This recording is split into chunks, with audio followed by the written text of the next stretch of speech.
Ini apa kabar bang? Kabar selalu baik dan bahagia. Gimana nih belakangan ini banyak banget yang bisa ngungkapin soal sertifikatnya Bang Marcel. Lagi-lagi dan lagi-lagi. Iya. Ya buktiin aja kalau emang itu settingan. Nih kalau terbukti itu settingan, yang bilang itu settingan, gue beliin apapun yang dia mau nih. Sumpah demi Allah Azza wa Jalla. Kalau dia berhasil buktiin itu settingan, gue beliin apapun yang dia mau. Buktiin aja. Karena itu kan fitnah lagi-lagi kan. Lagi-lagi nyari panggung, fitnah. Kalau ngomong doang gue juga bisa bilang, orang-orang yang bilang gue dan Mas Udin settingan itu dulunya cewek, sekarang jadi cowok, jadi transgender. Udah tahu kah berarti yang bilang itu? Nggak tahu, siapapun ya, siapapun yang bilang itu settingan, kalau asal ngomong doang kayak gitu, gue juga bisa bilang asal ngomong. Berarti yang mereka-mereka itu dulunya tuh cewek, sekarang jadi cowok gitu. Atau kalau dia cewek, dulunya cowok, sekarang jadi cewek gitu. Kan simpel lah, kalau asal ngomong doang bisa. Oke. Bang Marcel beberapa waktu lalu sempat bertemu dengan Ferdian, Bang Ferdian. Dalam agenda apa mungkin bisa dijelaskan? Itu agenda proyek kolaborasi. Kolaborasi YouTube. Kolaborasi YouTube.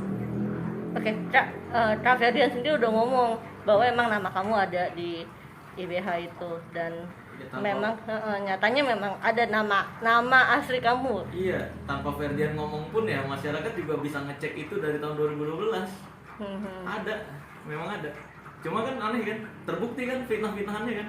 Katanya nggak ada, nama aslinya juga nggak ada, nama Marcel Rival nggak ada. Ya lagi-lagi fitnahan kan. Mereka kayak gitu emang buat nyari panggung doang. Sempat Bang Ferdian bilang katanya Bang Marcel ditegur juga ya perihal penggunaan nama panggung di Iya. sertifikat. Apa? Oh iya, bukan ditegur, kayak ditanya doang sih. Sel, nama sertifikat siapa gitu? Kok Marcel Rival nggak ada? Iya, nama asli gitu pakainya. Oh ya udah gitu ya. Gitu doang. Berarti memang maksudnya tujuan untuk membuat sertifikat yang nama panggung itu apa Bang Marcel sebenarnya? Untuk dibawa-bawa, Untuk dibuat. untuk dibawa daminya gitu, untuk dibawa karena saya khawatir yang aslinya itu rusak. Dan juga nama asli saya kan privacy tadinya kan, privacy. Nah maka dari itu saya nggak tunjukkan yang aslinya, saya damiin pakai nama panggung. Nah, ketika bawa daminya itu kamu sudah bilang mungkin sama Kak Ferdian aku Enggak, belum kenal gitu sama Ferdian. oh gitu. Belum kenal. Cuma kan bagi saya kan itu nama saya juga. Kecuali saya buat sertifikat itu buat nama orang lain. Itu pemalsuan baru. Ini kan buat saya juga. Marcel Rival saya, nama asli saya gitu. Nah, udah dibilang ada, sudah cukup lega kah kamu? Berarti kamu sudah berhasil membuktikan ke orang-orang bahwa kamu itu benar. Sudah cukup lega kah atau gimana? Ya, tanpa saya membuktikan pun masyarakat bisa ngecek kok. Gitu kan kebenarannya bagaimana gitu. ibhcenter.org kan bisa diakses semua orang. Cuma kan mereka-mereka itu kemarin yang nyari nggak ada, nggak tahu cara nyarinya.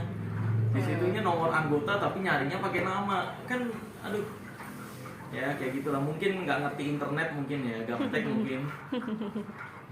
Oke, Bang Marcel cuman kan sempat juga dibahas gitu. Berarti Bang Marcel sendiri memang ini klarifikasi aja. Berarti Bang Marcel ini memang muridnya Pak Yan Nurindra untuk Reiki ya, Reiki. bukan untuk IBH-nya. Bukan, kan dari dulu saya bilang gitu juga. Saya IBH itu belajar ke teman saya satu lagi, trainer dari IBH, gitu, trainer IBH. Dan katanya sertifikatnya beli, tunjukin bukti saya beli, boro-boro saya beli. Duit aja buat ikut pelatihan nggak ada. Makanya saya ikut-ikut ngekru, kenal sama teman saya, ikut pelatihan dia, saya dikasih sertifikasi IBH setelah dites sama dia. Gitu. Berarti pada saat itu berarti kan terdaftar sejak 2012 ya? 2012. Berarti pada saat itu posisinya Bang Marcel masih sekolah atau gimana? Masih sekolah. Oh masih sekolah. Masih Ya? sekolah. Reiki juga. Reiki juga. Memang pada saat sekolah itu saya udah ikut-ikut seminar, workshop banyak. Berarti 3 sertifikat Reiki itu pas diambil pas masih muda juga Pas ya? masih muda. Iya betul. Yang soal pelaporan Bang Firdaus kata Bang Marcel akan dipanggil besok, bener nggak tuh? Enggak tahu ya, belum ada sampai sekarang. Surat panggilannya belum ada. Tapi sebelumnya kamu tahu nggak sih Kak, Firdaus ini lagi dilaporkan seseorang dengan penistaan agama. Oh nggak tahu, saya nggak ngurusin hal yang nggak penting soalnya. Iya bagi saya itu mah angin lalu aja. Hal-hal yang nggak penting kayak gitu kan saya nggak terlalu fokus ke arah sana sih. saya lebih penting mengedukasi masyarakat Indonesia. Saya lebih fokus masyarakat Indonesia nih udah tersampaikan belum edukasi saya, gitu aja. Kalau untuk orang-orang yang nyari panggung atau orang-orang yang bikin drama, fitnahan, itu hal-hal yang nggak penting bagi saya. Soalnya masyarakat Indonesia tuh juga bisa melihat lah, bisa membuktikan sendiri mana fitnah yang nggak ada buktinya, mana fakta yang jelas ada buktinya gitu. Bang Marcel cuman terdaftar di IBH sebagai anggota di IBH sejak tahun 2012. Berarti Bang Marcel sendiri di IBH itu seaktif apa sih? Karena kan Bang Ferdian sendiri kan pengurus, masih tapi baru ketemu kemarin ya. Iya, saya ketemu Ferdian itu jadi trainer doang. Kalau untuk deket ya baru kemarin ini. Karena kan dulu nggak dikenal, saya bukan siapa-siapa kan.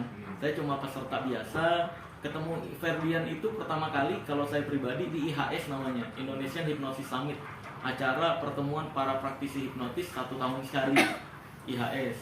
Nah, saya ikut terus tiap tahunnya. Dulu ada 2 atau 3 tahun, saya agak lupa ya, karena udah cukup lama juga. Pertama kali ketemu Ferdian sebagai trainer tuh di situ. Cuma saya nggak masuk kelasnya Ferdian, saya masuk ke kelas trainer lain di situ. Gitu. Gitu sih. Tapi Bang Ferdian sendiri nggak sadar ya kalau Bang Marcel sendiri masuk kelasnya dia. Saya nggak ikut kelasnya Ferdian. Oh gitu, ketemu Saya doang berarti. ketemu kan di IHS itu ada banyak trainer nih, ngumpul dari satu, termasuk Pak Ian Nurindra juga almarhum ada di situ juga ngajar. Nah, saya masuk ke kelas-kelas dokter-dokter lain, gitu, trainer-trainer lain gitu sih. Kalau untuk Ferdian, saya baru deket ya baru-baru ini, Bang Ferdian. Dia entertain setelah dikenal pesulap merah ini. Gitu. Jadi peserta doang kalau IBH. Oh peserta doang. Iya, murid salah satu member gitu. Terkait sang istri katanya sakit, apa bener itu Bang Marcel yang kena santet yang Enggak, itu fake banget itu, fitnah. Ada aja. Istri kena santet sembarangan. Enggak, istri saya tuh kemarin ikut saya. Dia kan khawatir itu loh. Saya udah nggak lama, saya pulangnya seminggu sekali. Ya kan? Khawatir dia, ngapain aja sih nggak pulang-pulang. Ikutlah seminggu full dari pagi ke pagi kerjaan saya itu. Pas pulang-pulang, dia sakit demam berdarah. Demam berdarah mungkin karena kecapean juga ya, gitu sih. Gak ada kena santet sembarangan. Itu mah berita-berita nyari clickbait aja. Gimana tuh udah bilang dengan berita-berita mencari clickbait gitu, kamu ada niat untuk seberapa kesel ketika kamu dibilang istri kamu kena santet? Ya saya emang nggak penting, karena hal yang nggak penting itu lagi-lagi hal yang nggak penting. Ya mungkin mereka nggak bisa nyari berita menggunakan fakta, akhirnya pakai clickbait yang bohongan-bohongan kayak gitu. Jadi ya mungkin cara nyari uangnya mereka dengan cara berbohong seperti itu mungkin. Maybe. Ya pasti ada aja orang-orang yang sebenarnya itu ada pasti mungkin itu omongan dari orang-orang halu. Iya. Karena kan dari dulu kan saya di fitnah tuh yang katanya pembaca tarot, saya pernah ngeliat tuh beritanya. Katanya, wah pesulap merah nih dalam kondisi bahaya gitu kan. Ayo bilang ada yang pesulap merah nih, ada yang udah menyantet. Hei, ditunggu santetnya. Ditunggu. Mana bahaya? Sekarang malah saya punya kantor nih. Apa kabar? Apa kabar? Apakah ini yang disebut berbahaya? Ayo main ke kantor saya lah sini, biar saya ajarin tarot yang bener. Oke, Bang Marcel, ini ngomong-ngomong soal Mbak Tika yang kemarin ngikutin kegiatan Bang Marcel kan sampai apa sakit ya Bang ya? Iya. Dari pagi. Ini kru saya juga sakit, tapi udah sembuh lagi. Oke. Sakit apa kamu coba? Iya, demam deh kemarin. Karena memang bener-bener pagi ke pagi loh jadwal kita. Pagi selesai jadwal pagi, siang selesai jadwal siang, sore malam.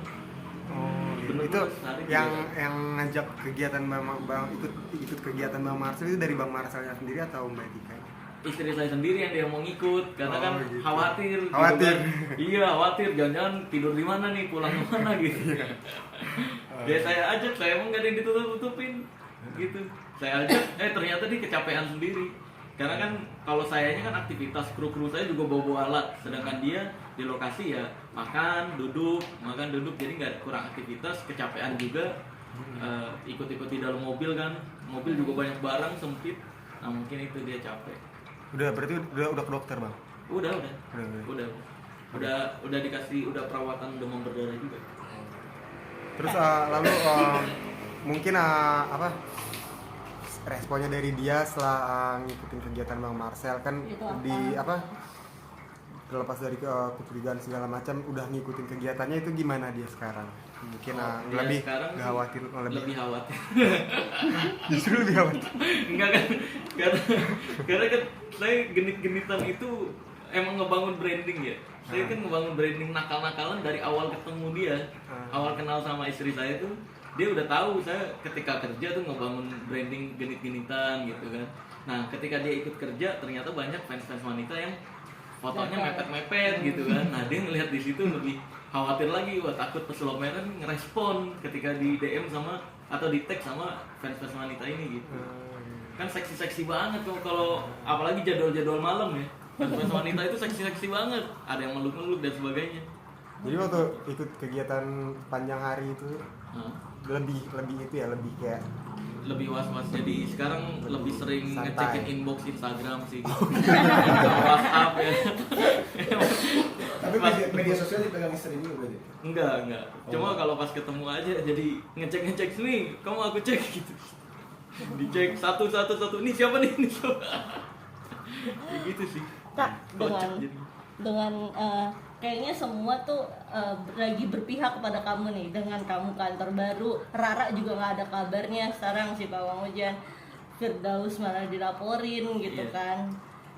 Kamu gimana nih tanggapannya? Semua kayaknya lagi berpihak banget di kamu nih gitu. Saya nggak gimana, saya tuntutannya tetap satu. Mas Udin mengakui pengobatannya Udin. itu trik. Mas Udin, Anda tinggal akuin doang kalau yang tisu kebakar tanpa api dan transfer ke kelapa itu adalah trik. Selesai udah, permasalahan udah selesaikan, itu doang yang saya tuntut.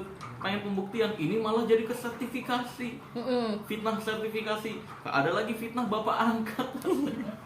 Sejak kawan itu kok jadi kemana-mana sih, ya kan aneh. Padahal intinya kan ayolah siapapun nih ya, dukun-dukun yang bisa ngebakar tisu tanpa api, gue beliin apapun yang dia mau deh, yang nggak pakai kimia-kimiaan ya, yang pakai ilmu gitu. Tisunya dari gue yang naro, silahkan bakar. Kalau kebakar gue beliin apapun yang dia mau deh. Kan gitu sebenarnya intinya. Dari Ini malah kemana-mana. Dari Polda Blitar belum ada kabar lagi. Nah itu saya masih tanya terus kok. Apa terakhir ada update? Nggak ada, belum ada, masih di cross check sama tim ITE-nya. Karena kalau misalkan fix nggak naik, saya akan laporkan balik langsung. Fix ya itu ya. Fix langsung Laporkan ya. balik Saya ya. pastikan ya, ketika ada saya nanya nih kabar gimana, nggak naik, nggak deliknya nggak masuk, nah, langsung saya laporkan balik. Kamu sudah berapa kali ngomong begini loh? Berarti benar mau. Iya beneran, emang beneran. Iya, Karena iya, Polda Jatim ya. Blitar, Polda iya Jatim. Jatim. Iya, nah karena dari dulu saya mau ngelaporin Mas Udin konten hoax, saya bukan korban. Saya mau ngelaporin penipuan karena banyak merugikan. Dengan dari pengobatannya itu orang kan jadi percaya seolah-olah beneran disantet, ya kan? Walaupun nggak merugikan secara uang, secara akal sehat merugikan. Jadi transfer ke kelapa seolah-olah kan orang jadi percaya, wah ini pembersihan nih, ada yang nyantet. Nah yang kayak gitu-gitu kan, itu saya laporin penipuan nggak bisa juga, saya bukan korban. Maka dari itu ketika dia melaporkan saya, wah alhamdulillah sekali, saya jadi ada delik. Sampai batas kapan kamu ngasih waktu? Maksudnya kan pasti ada batasannya, maksudnya sampai kapan kamu mau ngelaporin dia? Kan polisi masih ngegantung juga nih, masih belum Iya, update. sampai dapat kabar dari polisi. Oh itu tidak Nggak tahu, iya. waktunya Tergantung tidak bagaimana ditentukan. polisi ya. Tergantung bagaimana polisi. Kan banyak yang keterusannya gimana kok nggak saling naik ke meja hijau gitu kan, nggak persidangan. Ya karena memang deliknya saya nggak masuk. Kalau bagi saya ya, saya nggak ada delik apapun.